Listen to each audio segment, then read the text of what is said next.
è sempre benedetto l'amore di me madre, perché mi desi ciato e vita.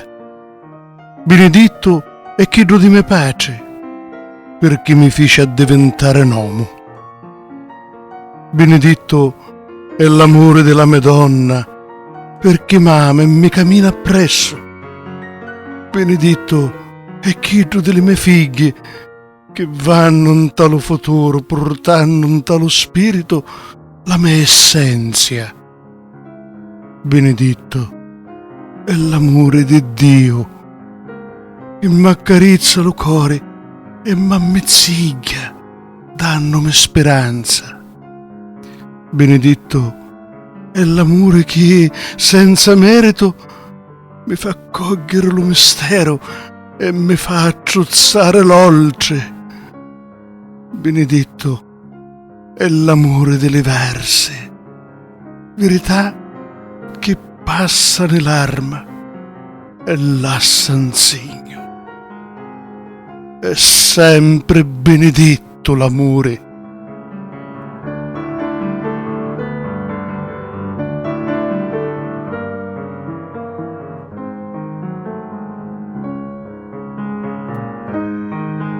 Orvo alla tattia staio, e l'uno rifuggio tu non senti. Non sai chi t'amo di un amore che non si svinni, smisurato. Mentre m'arde un fuoco in talo cuore a te desio, ricordo quando, con la luce all'occhi, come di Madonna vedia la tua faccia. Ora, dall'oscuro, resti tu l'unica me vampa, l'occhi belli tu l'unica me luce. Oh, charmo mio, non t'ha difendere di sta poesia e di pensieri incotti dello cuore.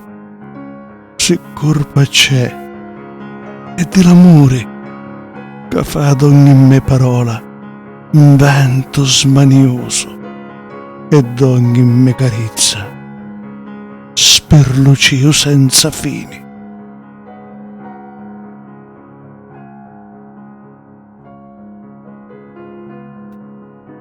Madre, portami con te, un tardo tempo di mani nuziose e di delicate carezze, di ita tra le mie capiglie fitte e di verdate tenere di desio.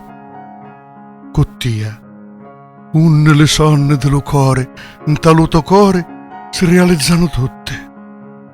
A Nareto, un io e tu vivemmo l'amore cheto, in tal'acqua e ventre limpio, in tal'oasi delle tovassoni. Un lo cielo e terra si formano in tapane caudo di mangiare. Madre, portami alle mie anni non vissute, a già carusanza e gioventù perse in talo dolore. Già, un io posso provare almeno una volta ad essere felice. Portami con te, a mia, ma basta solo guardarti in tal'occhio.